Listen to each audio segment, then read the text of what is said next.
The world thought it was just another tragedy, another headline in the endless stream of heartbreak.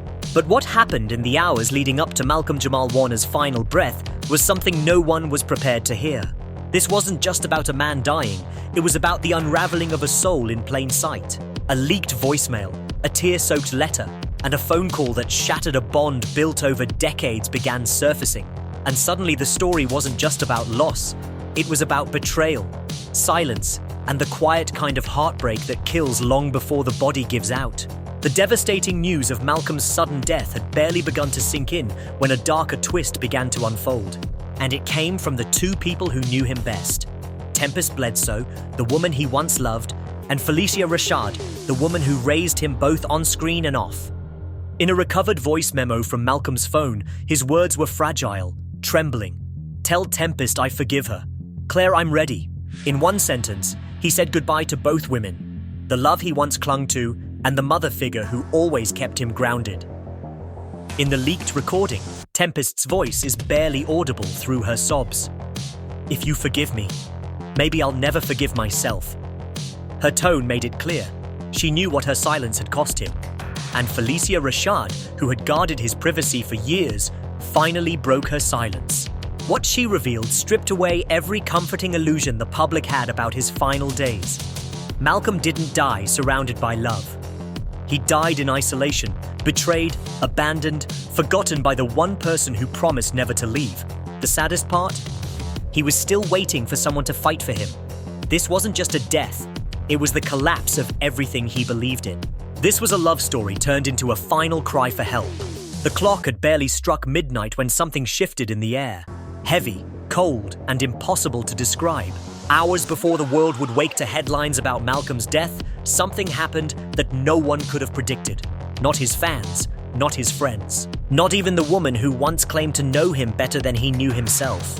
Tempestt Bledsoe, the woman the world thought was his anchor, the woman he called his safe place in an industry that chews people up and spits them out, had been holding a truth that was bleeding all over social media thanks to a leaked voicemail and a shocking letter.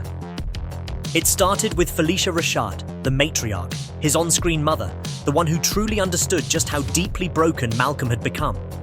She stayed silent for years, protecting his privacy, guarding his legacy. But now her silence was shattered, and with it, the illusion that Malcolm was okay. Because he wasn't. He hadn't been okay for a long time. The unraveling began when a 2-minute audio clip surfaced online. Fans thought it was fake at first, until the voice, raw and cracking, made it undeniable. It was Tempestt. She was crying, truly crying, not acting, not performing. Her voice sounded like her soul had been ripped open. "If you forgive me, maybe I'll never forgive myself," she sobbed. "I never meant to leave you like that." Then silence.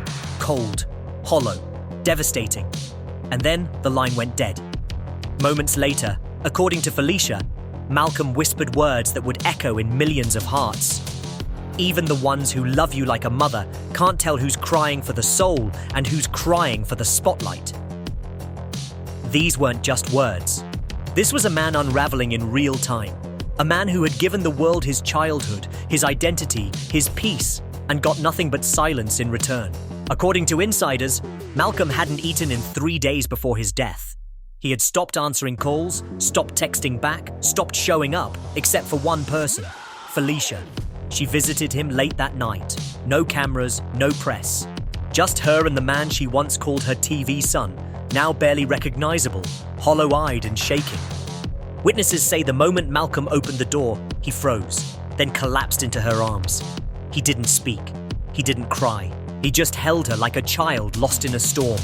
And Phylicia, she held him like a mother who knew this might be the last time. "I saw something in Malcolm's eyes that night," she later said. "A kind of grief no script could prepare me for. He wasn't acting. He wasn't holding back. He was just gone." And then he gave her something, a handwritten note. One sentence. "Some lights burn so quietly you don't know they've gone out until you're left in the dark. Let that sit for a moment."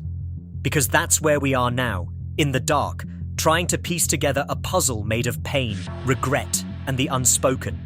The voicemail, the letter, the look in his eyes.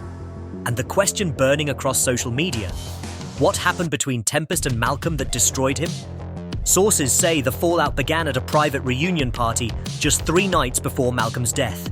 It was meant to celebrate decades of histo. As the sun rose over Los Angeles the morning after Malcolm Jamal Warner's death, a different kind of darkness settled. Not over the sky, but over the hearts of those who once called him family. The truth was no longer rumor. It had a voice, a name, a timestamp, and it was tearing through the internet like wildfire. Tempestt Bledsoe, the woman who once held Malcolm's heart, was now at the center of a storm she could never undo. The leaked audio of her broken voice, trembling as she whispered, "If you forgive me, maybe I'll never forgive myself," was racking up millions of plays across social platforms. People weren't just listening, they were feeling, sobbing, and demanding answers. Behind the scenes, Phylicia Rashad had gone completely silent. But hours later, she did something no one saw coming. She handed over a handwritten letter that Malcolm gave her just 5 days before his death. He told her it was for the world, but only after he was gone. The letter was short, but every word cut deep. "I loved her more than I loved myself. Maybe that was the mistake. I thought if I gave her everything, she'd remember me when the noise got too loud. But in the end, she chose the noise, and I drowned in it." The internet froze. Was this suicide? Was it heartbreak? Was it betrayal? Those close to Malcolm said he wasn't himself in the days before his passing. He didn't laugh. He didn't eat. He stopped playing guitar. He would just sit, staring at the walls as if waiting for a ghost that never came. His sister revealed that in Costa Rica, he would stand outside at night, whispering her name into the dark, as if begging the wind to carry it back to her. And yet, she never came. Tempestt remained silent until the second voice note surfaced that evening. This time it was Malcolm's voice, barely above a whisper, ocean waves in the background. "If I die tomorrow, just tell the truth.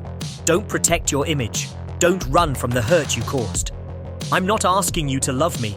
Just stop pretending you didn't." The internet erupted. Every outlet picked it up. Celebrities tweeted their heartbreak. Others demanded to know the truth. And then Phylicia Rashad went live. No script, no PR filter, just truth. "Malcolm told me something a few months ago," she said. "Even the ones who love you like a mother can't tell who's crying for the soul and who's crying for the spotlight." He was tired, not just physically, but spiritually, emotionally. And the one person who could have saved him walked away while he was on his knees. That sentence shook the industry. Former co-stars reached out. People started revisiting Cosby Show clips, rewatching the moments between Theo and Vanessa, wondering if the fiction was fueled by a real love story, one that ended in tragedy. The most haunting account came from a hospice nurse near Malcolm's Costa Rican beach villa. She claimed a private ambulance was called and that Malcolm was still alive when paramedics arrived, barely breathing, but conscious. His last words, "Tell Tempestt I forgive her. Claire, I'm ready." The nurse didn't know who Claire was until she saw the news coverage. Then it all made sense. For Malcolm, it wasn't just a show. That was family. That was the only mother he trusted in the end.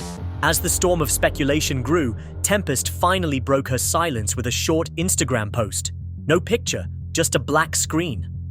Her words, "He told me I was the only one who could have saved him. I didn't even try." Nothing more. But her silence afterwards spoke louder than any interview could. Within hours, fans flooded social media with tribute videos. TikTokers lip-synced Malcolm's final words. Murals went up in New York, Atlanta, and LA, with his face beneath the words, "I loved her more than I loved myself." The heartbreak wasn't about losing a celebrity. It was about losing someone who had felt like family. Someone who had spent his final days in quiet agony while no one heard him scream. And the cruelest part, no one still knows exactly why. Was it fame? Ego? A love that couldn't survive the spotlight?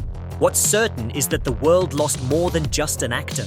They lost a man who gave his heart and never got it back. In Costa Rica, the waves still crash against the shore where he took his last steps. Locals say they sometimes hear a man's voice on the wind. Maybe it's just the ocean. Maybe it's something more. Back in the States, the fallout was catastrophic. Family insiders began leaking messages and private conversations that painted a chilling picture. Malcolm didn't die in peace. He died surrounded by unresolved pain and secrets he carried to his grave. And that silence is now shattered. His final voicemail to Tempestt wasn't angry. It was resigned. "If this is what love becomes, then I wish I never tasted it." But I don't blame you, Temp. I just wish you'd said something. What did he mean? It turns out that Malcolm had overheard something at a private Emmy party weeks before his trip. Tempestt allegedly